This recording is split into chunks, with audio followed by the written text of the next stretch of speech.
আসসালামু আলাইকুম, this is Mahtab Elahi. 10 June বিমানের শেষ ফ্লাইট ছিল। আজ প্রায় দীর্ঘ 1.5 মাস আমি হজ ক্যাম্পে কাটালাম বিমান পরিবারের একজন সদস্য হিসেবে, সম্মানিত হাজিদের সেবায় নিয়োজিত থেকে।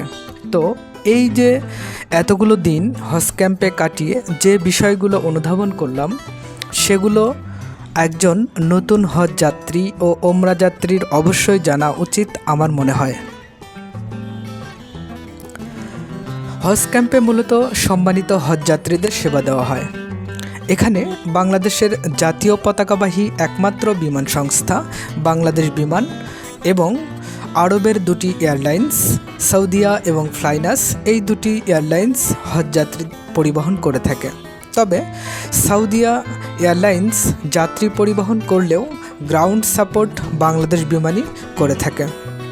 হজ ক্যাম্পে ফ্লাইট পূর্বে অবস্থান নেওয়ার জন্য সুন্দর আবাসনের ব্যবস্থা রয়েছে। খাবারের জন্য রয়েছে ক্যান্টিন, নামাজের জন্য সুবিশাল মসজিদ, রিয়াল কেনাবেচার জন্য রয়েছে অসংখ্য ব্যাংক এবং এদের এটিএম বুথ।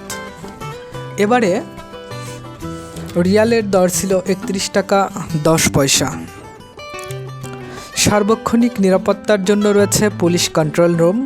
একজন হজ বা ওমরা যাত্রীকে অবশ্যই যে বিষয়গুলো মনে রাখতে হবে: সম্মানিত হজ যাত্রীদের জেদ্দা বা মদিনা আগামী ফ্লাইটের boarding pass, security check in এবং বাংলাদেশ অংশের ইমিগ্রেশন হাজি ক্যাম্পেই সম্পন্ন হয়। সুতরাং প্রত্যেক হজ যাত্রীকে অবশ্যই নির্ধারিত ফ্লাইটের কমপক্ষে 10 ঘন্টা পূর্বে হাজি ক্যাম্পে যাবতীয় ডকুমেন্ট সহ উপস্থিত থাকতে হয়।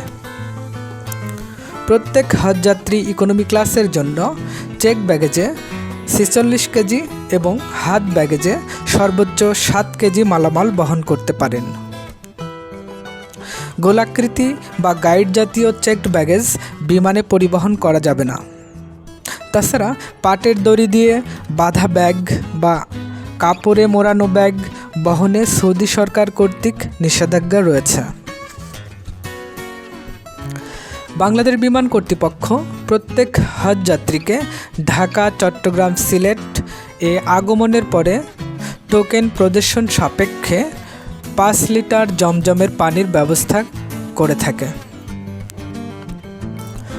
কোনো ধরনের ধারালো বস্তু যেমন মেটালিক পার্টস, ছুরি, কাঁচি, নেইল কাটার ও গ্যাসীয় বস্তু, অ্যারোসল এবং 100 মিলিলিটার এর বেশি তরল পদার্থ ব্যাগে নেওয়া যাবে না এবং কোনো খাদ্যদ্রব্য সাথে নেওয়া যাবে না।